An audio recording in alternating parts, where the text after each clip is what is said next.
View with Colonel Cyrus Oguna as he spoke about his ordeal with COVID, and also listen to one Senator Mithika Linturi who has suffered personal loss here. But now to the next conversation, which is about the 2021 and the politics in it. I just want us to take a look at quickly some of the events that may be defining in as far as looking at the calendar of events for the year. If we may begin with what it was expected to happen or is expected to happen sometimes later this year. On the 12th of January, David Maraga, the Chief Justice, retires from office after a 4-year tenure, and the Judicial Service Commission is expected to start off the process of recruiting a successor of Maraga, and we should be expecting the new Chief Justice later in the year. I don't know how that long will take. It was also expected that on the 18th of February 2020, there would be an election here in Nairobi to choose the successor of Governor Mike Sonko, who was impeached by the Senate, I believe on the 18th or 17th of December last year, but that has been suspended by the High Court as it hears an application from the senator, or rather from the governor. Something else that will happen during the year, we know that there will be some by-elections in the counties of Machakos, which should happen on the 23rd of March.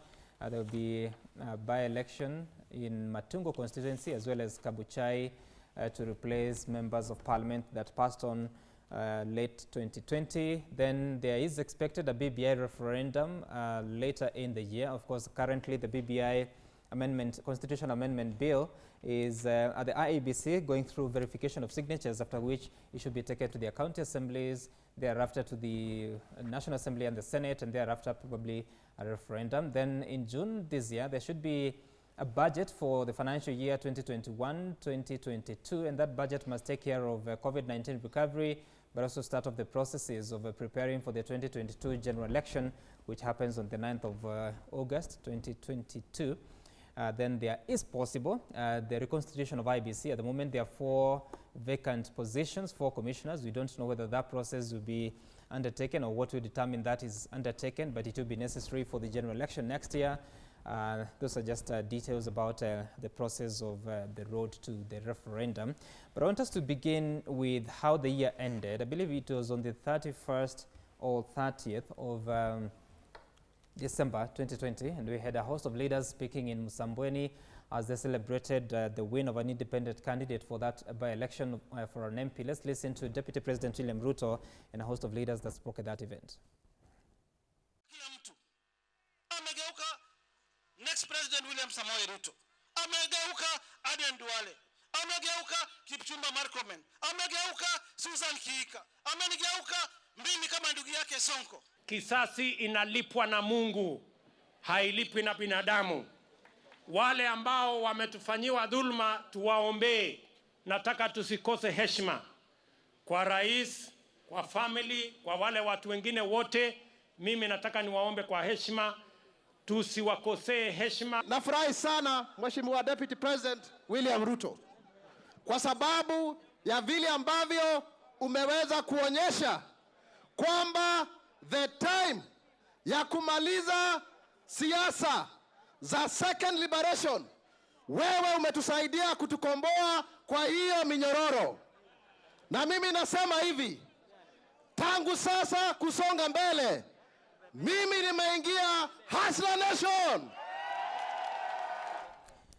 So that is Senator Isaac Mwaura. For a very long time we hosted him on Daybreak, and he would appear, how do I put this? Let's just listen to what he says next, and then I'll have found some words. Walitawala miaka 15 na ingine inaenda kuisha 10. Hiyo ni miaka 50. Tunasema imetosheka hiyo, tusonge tujipange kama vijana. Kama namna gani? Hata sisi kwa watu wamezaliwa, hakuna mtu ambaye hajazaliwa hapa na baba yake. Kweli ama uongo? Kwa hivyo tutajipanga vile tulivyo, watu wa tuktuk, watu wa bodaboda na watu wa wheelbarrow. Nikisema wheelbarrow, unasema kazi ni kazi. Wheelbarrow! All right, I'll ask my director to run that clip again at the side, but without the audio, so that you can look at some body language there, because you listen to Senator Mwaura saying that the Kangata family has led the country for 15 years, then 10 years, and that's a total of 50. Well, never mind the calculation. But you also noticed something the deputy president. Just watch. Take a look at that. As he continues to speak, you'll see something happen. If you, yeah, he claps, right? So he's talking about it's time that we got rid of, I don't know, this sort of leadership, and the deputy president is clapping. Senator Linturi, he is your friend. What was that? So who was he talking to before he clapped? Because I didn't see. You know, unfortunately, I don't have the advantage of the TV. Let's just have it. Let's see it. Look at that. Just yeah, because you must you can put the audio up so that Senator can listen.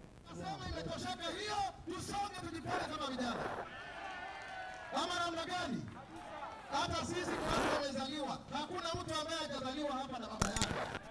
Kweli ama uongo? Kwa hivyo tutajipanga vile tulivyo, watu wa tuktuk, watu wa bodaboda na watu wa wheelbarrow. Nikisema wheelbarrow unasema kazi ni kazi. Wheelbarrow! Familia ya Kangata walitawala miaka 15 na ingine inaenda kuisha 10. Hiyo ni miaka 50. Tunasema imetosheka hiyo, tusonge tujipange kama vijana. Ama namna gani? Hata sisi kwa watu wamezaliwa, hakuna mtu ambaye hajazaliwa hapa na baba yake. Kweli ama uongo? Kwa hivyo tutajipanga vile tulivyo, watu wa tuktuk, watu wa bodaboda na watu. Okay, all right. So, Senator, I believe you've been able to watch that. Sorry that I have to ask you a question about your colleague, but let me just ask you, because when the deputy president is clapping on the sentiments of Senator Mwaura, what is that? I don't think that is why he's clapping, because if I saw him clearly, just bending and hearing or listening to another member of parliament talking to him there. And he'd been clapping because of the sentiments of Mr. Mwaura. He would not have stood very strongly to condemn or tell the public or the leaders that spoke with some bit of bitterness on that kisasi ulipishwa na Mungu. I know him at a personal level, and he's very resilient. He's always a leader who has guided us very well, because he has really embraced and taught many of us on how to think for the country and not for the individuals. And for your information, there is no single time that the deputy president has not told us, whenever we have a cup of tea or whatever it is, that we must protect the president of this nation because he's an institution. However much we may not be able to agree with the times of what he may be proposing, ensure that we must know that is the symbol of national unity. That is why I believe, and I'm persuaded, that he could not have been clapping because of what Senator Mwaura has said. Okay. But you see, I can as well say that some of us have been in politics and in leadership positions for a very long time. There are things I can't talk or speak, however painful those things are in public. There are those things that I will ensure that I communicate to the people that are supposed to address them. And this comes about with the age, the experience, and because politics is so dynamic. So I understand the sentiments of the speaker. And you must always look at the context that somebody is speaking. And because we are human beings, we have feelings, right? If we were to speak out of feelings, Mwaura, I would address this nation for a whole day. Because remember, when I joined the parliament, I was a member, elected through a Kano ticket. The war of Game region, there was nobody. So in terms of our experience and in terms of relationship with the president, I've had a lot of time from when I was the only member of Kano and Mosimo from Naivasha, and we served in the same party. I was the whip in parliament. We came to the when we got to the 2013 elections, me, Kaboko, and others knew what we did when the party was given to, when and resigned to Mudavandi and many others. Don't push me there, because you don't know what some of us believe in terms of how things are supposed to be done and the respect of institutions when it comes to the structure of governments.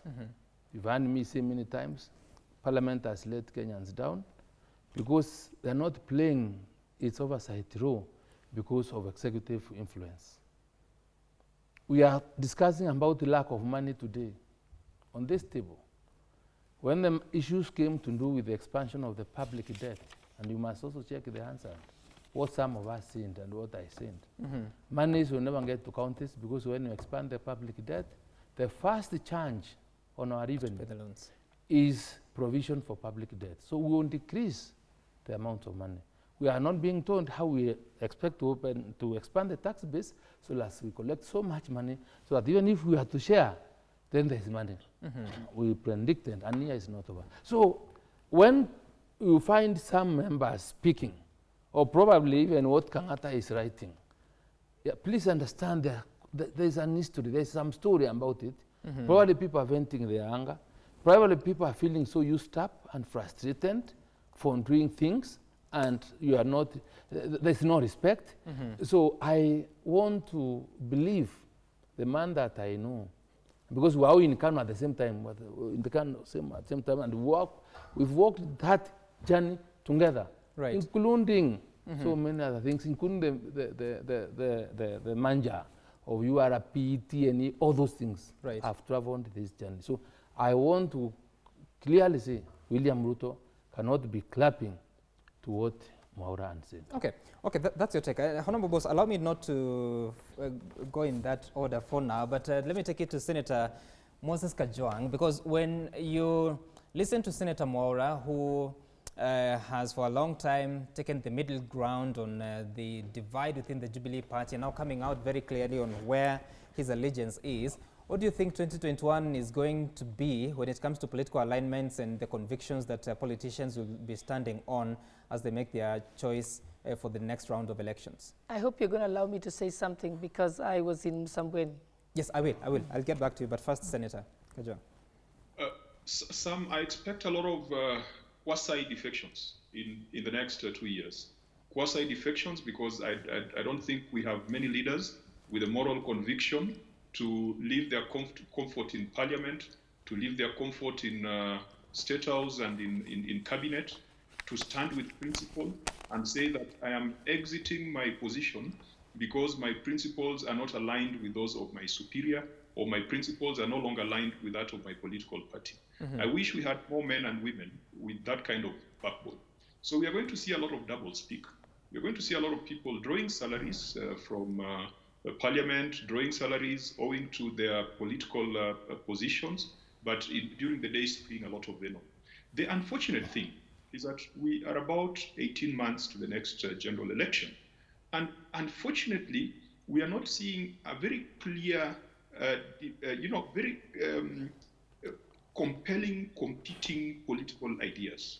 On one hand, we have the Building Bridges initiative, which seeks to build a nation rather than just building a state. On the other hand, the competing ideology is wheelbarrownomics.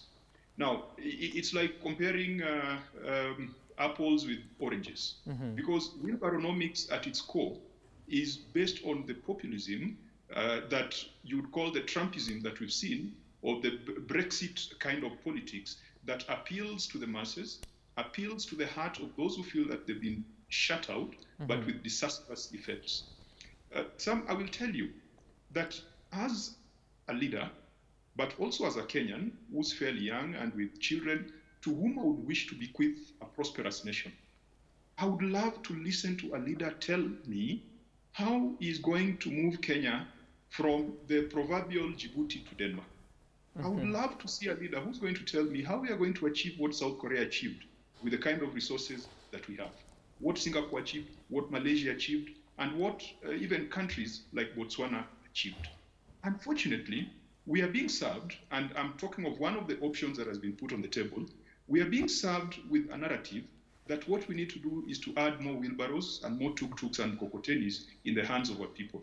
that has never, and that will never, catalyze the kind of economic and social revolution that we need to be a great nation. Today, this country is broke. And the people who have made it broke, the people who have been in power for all these years, are the ones who are now telling us how broke the country is and laughing at those they've left in the sinking ship that is the current government. There needs to be greater honesty.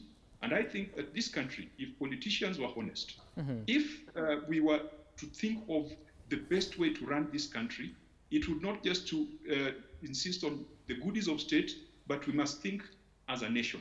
Okay. Some of the utterances that we have heard from people, and particularly from my friend Mwaura, are utterances that have the effect of polarizing communities. They are utterances that have got the effect of reigniting some of the cycles of violence that we see around our politics and around our elections. I wish we could sober up in the year 2021. I wish we could focus on how to make this nation great, because what COVID has done, the destruction that COVID has visited to this nation, is as great as the destruction that politicians and the corrupt have visited on this nation. If we continue this way, even the person who will take over in 2022 will have no money to do anything, because it will be paying debt and it will be dealing with a population that will have been made so poor that they will not be willing to listen to anybody in authority. We must style up in 2021, and we must change this narrative.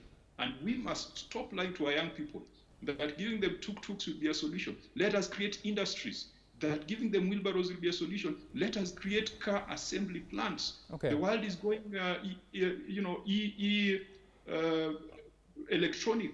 Why can't we encourage our young people with our abundance of natural energy sources, geo, hydro, and sun, solar? Why can't we build an electric car market in this region instead of telling our people that they should ride in cocotenis and tuk-tuks forever? That is not the narrative this country needs. That is a narrative that will take us back to Djibouti rather than taking us to the aspiration of Denmark. Okay, all right, Senator. And Honorable Boss, Olum Justice on Twitter is saying that political gimmick at its best. Some of the politicians are influenced by short-lived euphoria. Politics will take its usual course. And I'm just wondering, is 2021 the season of political madness that you're just about to witness? And do you think it is the year of the death of the Jubilee Party as we know it? I don't think I can predict whether it's going to be the death of Jubilee Party or not. But what I would like to say is, I think Senator Kajwang is missing the point on the issue of the hustler movement.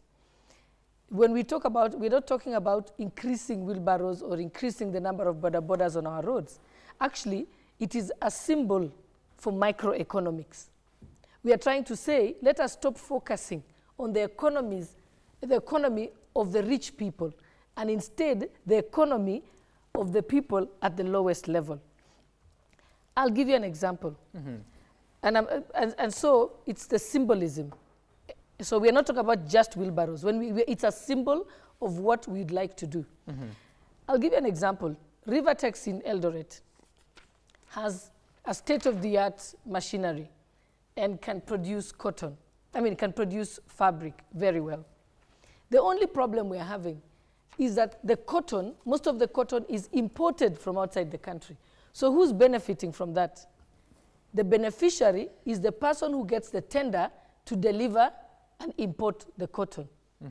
The hustler movement is saying, let us move away from that and begin to encourage small-scale growing of cotton, so that those small-scale farmers can be able to supply Rivertex with the cotton. But that hustler nation, if it is indeed a nation, is led by the deputy president, who is in government right now, the second most powerful person. Was it not possible to implement those very good thoughts that you have now? We know that we've had our own disappointments with the Jubilee government. I personally have had my disappointments. We had the Agenda 4. Nobody talks about Agenda 4 now. All we are talking about is BBI. And therefore, the hustler movement is beginning to see some of the conversations that we had in Musambweni, because I was present. And we said, when there was the 8-point stimulus package that was announced by the president, to say, for example, they said that they are going to give a tax break of 5% to people on the pay-as-you-earn, right? But remember, you only talk about 1.7 million people who are employed. We are talking about 16 million people who are in the informal sector. So we want to change the conversation from talking about those who are paying taxes and have a salary, a formal salary, and go and talk about the majority who are actually unemployed or are working in the informal sector. When you say that some statements are being made to appeal to the masses, let me tell you something. It is the masses that vote. It is them that we should be serving. It is them that we must be speaking to. Because so ultimately... How different will it be? Because in the previous political campaigns, we've had a lot of promises, a lot of talk, but when it comes to implementation, then that is forgotten. How different will it be from this hustler movement that you're talking about, if indeed they are to win an election? The hustler movement is promising Kenyans to bring our agenda back on track. Remember, we all supported Jubilee because it had a manifesto, it had when they had the issue of affordable housing. And affordable housing was not about housing or building houses. It was about creating employment. Because for every house, there would be a plumber who would get a job. There would be electricians who would get jobs. There would be masons who would get jobs. There would be people who would be pushing, who would be doing the daily jobs in order at the construction site. So that was our agenda. Unfortunately, we are all disappointed that that did not happen. So we are telling Kenyans, we now have learnt our lesson. We are going to make sure that in 2022, we put someone in office who will come back and begin to talk about our agenda. Joblessness, we had promised jobs as Jubilee. That has not happened. We are disappointed. And we are brave enough to admit it and say, we are going to put our country back on track in 2022. We'll try and create those jobs. And everyone can see it. If you look at, I think, the BBI verification exercise, they advertised for 400 jobs. Do you know how many Kenyans applied? 150. Well, the numbers from IBC is 139,000. Yes, but it's in that region. Yes, but it just tells you for 400 jobs, 139 people applied. That tells you how desperate Kenyans are. And it wasn't it was highly educated Kenyans that applied. So we actually are telling ourselves, joblessness is real. The economy is suffering. Kenyans don't have jobs. We had promised them jobs. So we are saying, let us stop talking about focusing on BBI, which will only create 300 jobs for Deputy Prime Minister, Prime Ministers and Members of Parliament. It's not creating jobs for Kenyans who actually do need jobs. In the past, when Kenya's economy was doing well, jobs like verification of signatures used to be applied for by teachers who are on leave because schools were closed. But today, graduates are applying for that job. And therefore, our conversation with Kenyans now is that we need to begin to think of you as the hustlers, and we are going to get the country back on track. And that is why I'm still lost on the fact that despite all these ambitions, a government is a system. I don't see how and why you would actually just point a finger on one position, the presidency, and therefore say that once you have a hustler, quote unquote, in office, then things change. But let me take the conversation first to Honorable Sabina Chege. Just allow me to respond on that one very briefly. In 10 seconds, you can? Yes. I think you remember leadership is everything. Who started the BBI conversation and forgot the big four? It was the president. Fact. It was Raila Odinga. Fact. So we are not heaping blame on him. He did it. We watched him on the steps of Harambee House. He forgot Agenda 4 and began to focus on BBI. We are not heaping blame on him. Okay, let's talk about the... sorry, Senator Linton, because we haven't heard from Honorable Sabina. I don't want to lose her. And there are some sentiments that are coming from your senator in your county, that is Irungu Kangata, writing to the president to tell him that the BBI document is pretty unpopular. We heard you yesterday speak about this. Maybe first you can listen to what the leaders, including yourself, said at some function in Muranga, as well as different parts of the country. To say you are predicting a child who is in standard 2 will not pass in class 8 when you know already you have not even taken the child through the process from class 2 to class 8. Tafadhali hata kama musikizi sisi mnasema ni watangatanga, musikize moja wenu wakieleweke na mlete hii document tukae chini pamoja. Out of the 4.4 million signatures we got for BBI, 25% of those signatures were from Mount Kenya region. That is over 800,000 signatures came from Mount Kenya region. Si hawa ni watu. So for anyone who is saying that Mount Kenya does not support BBI, then where did we get those signatures from? Even the way the signatures were collected, the chiefs forced people You know, if you have a case before a chief, he calls the whole family and he says, if you want your case to go well, you must sign here for me. Kangata should have been bold enough to tell the president, the people of the mountain have never accepted the handshake. Look like we are getting into a period of defections. So you never know whether one is looking for an opportunity to behave differently in the coming days. All right, so of course, divided opinion about that later, but Honorable Sabina, you doubt that letter by Senator Kangata. I don't know the circumstances in which it was written or the motive suggesting why that was done. But when you look at Murang'a County, in your view, how popular is this BBI program, and are Kenyans in that region convinced that it's going to mean anything good or meaningful for them in the coming days and years? Well, I was with Senator Kangata yesterday, and why I made my sentiments on the same, it's because Senator Kangata was in a function, and I was MC and gave him a chance to actually explain to the people, because the letter was written, or what we saw in the media was a letter signed by him. And so we gave him an opportunity to really explain to the people the content of the letter, but he chose not to speak, and also chose not to speak to the media. I later saw a letter saying he's not the one who had written, and another tweet saying he had written, but somebody leaked. So there's sort of confusion. And so as a leader, if I make a statement, I should be ready to explain it, and I should be ready to defend it and stand with what I believe in, because that is leadership. I am from Murang'a County, and he mentioned about talking to people in Murang'a County, and when I mentioned about the BBI process, we know there are some people who have never participated in the process. They never accepted it from the beginning. They branded its names. And so it's very hard for them at this point to really say whether BBI is popular or not. From where, you know... Are you talking about Senator Kangata or other people? I'm not talking about Senator Kangata. Senator Kangata actually yesterday, when he could not really defend or actually explain his position, it was really confusing. And that's why I said, we are not so sure whether it's Senator who wrote that letter or somebody wrote it on behalf of him, or I don't know what was, we cannot really tell, because he could not even himself explain the letter. But at the end of the day, where we are now, we collected signatures. IEBC has not even verified the signatures. You know, it's interesting when the Punguza Mzigo came in and we allowed the process to even get to the county assemblies, the process died at the county assemblies. I don't know why people are very jittery about BBI. We are waiting for the signatures to be verified. Personally, we have not even gone to take the BBI document to the people.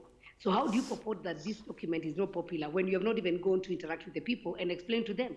I come from Mount Kenya region, and I support BBI because I've been involved in the process, and I know the issue of resource allocation has been really a big thorn on the flesh for the people of the mountain.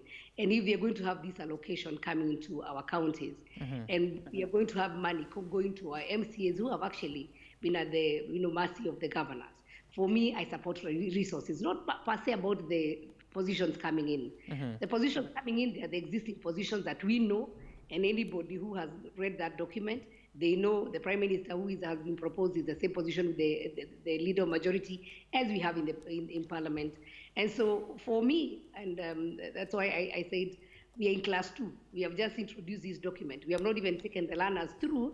Then you get to class 4 and assess and say, I think here we have failed, and here we need to change the tactic, or this is the challenge we are having. And for me, I thought Kangata put the cat before the horse.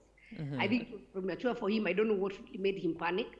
He was on the ground. He went to collect signatures. I know he spoke about the provincial registration, and Honorable Interior, I have seen Honorable Rigathi talking about it.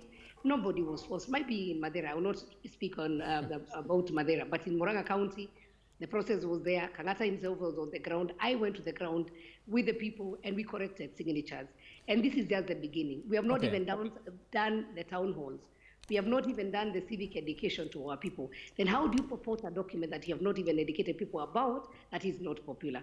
It all depends with their Honorable Sabina, I hear you say that you do not necessarily support BBI because of the new positions, but for the sake of resources. And Senator Kangata raises a point in his letter because he says that,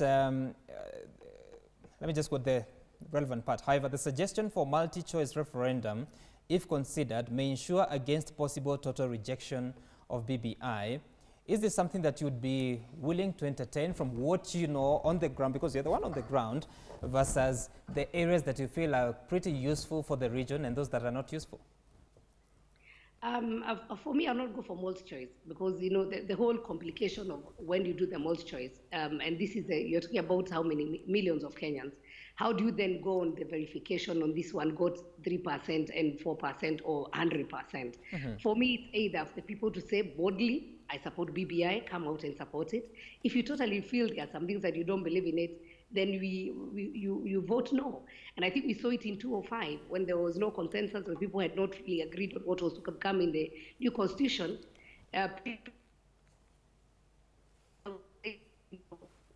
People stand strong and agree that you either support or you don't support. Okay. But the indication and the way we have seen people give different mixed reactions, for me, I'm very uncomfortable. And I think as a leader, you are either in or you are out. There is nothing like middle ground. And that's what we have seen being portrayed by majority of our leaders, not really coming out and saying, I support or I don't support. And I think we have been given opportunities.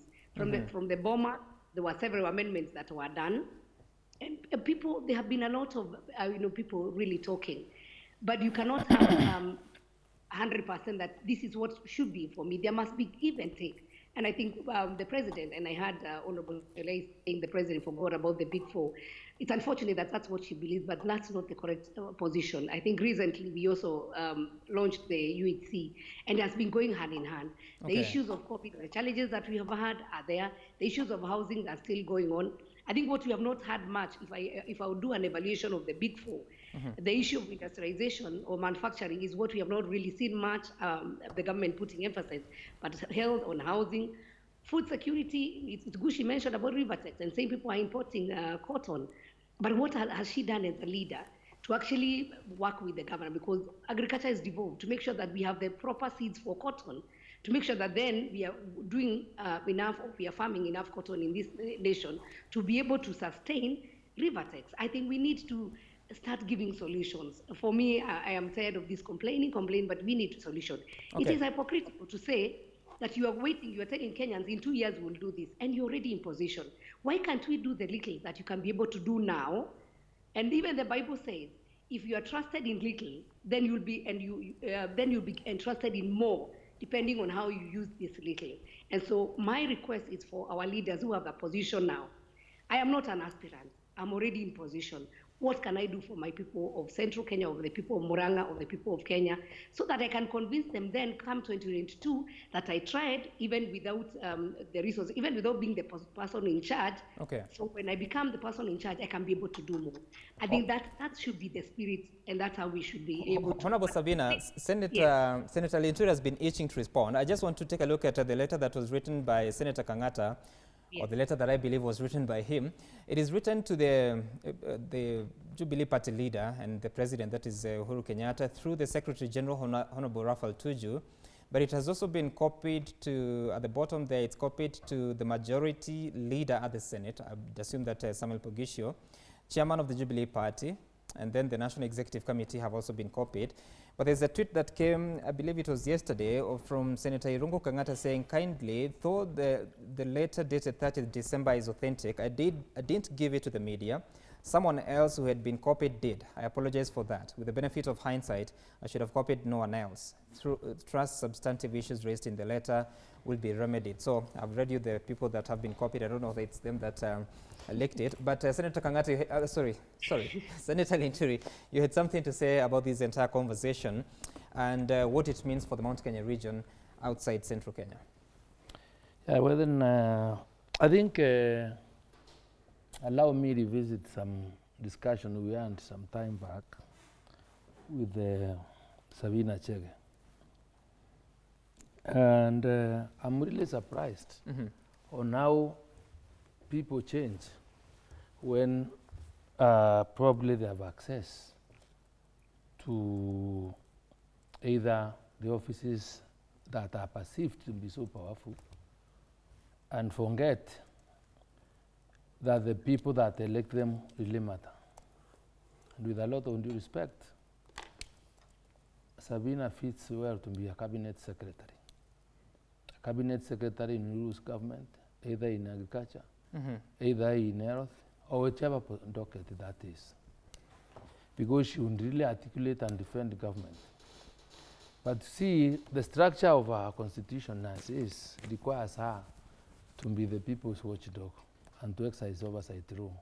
So when I've consistently listened, when we are saying we as government, I am torn between. But Parliament is part of government, isn't it? You see, but in different mandates. We have different mandates. I'm saying, yeah. the arms of you see, when we say we have here. disbursed money, who has the responsibility? Budget Parliament has responsibility to allocate money, and the collection of taxes and then distribution or release of money to various government departments is with the executive. So it's important to understand, because my clear is very mind, to understand the philosophical theory behind the formation of democratic governments and what sovereignty all about it means, because you understand why Parliament has to do this, judiciary has to do this, but you really cannot go into the workings of the other parliament, the excesses of the other arm of government without respecting what you are supposed to do. This is basically what I am saying, because even as the case is now, right, and because we are the members of parliament that pass legislation, that we are supposed to do all these things, and as we want to demonize Kangata or say this and that is not, or what have I done as a senator? By the way, I don't get any single coin to do anything. And my business is not to do roads, is to build the schools or do anything else. My business is to go to parliament and ask questions for the executive to come and answer to parliament whether that money given for that purpose has been done so what is supposed to do. Where do you see? So no, that's what I'm laying the basis.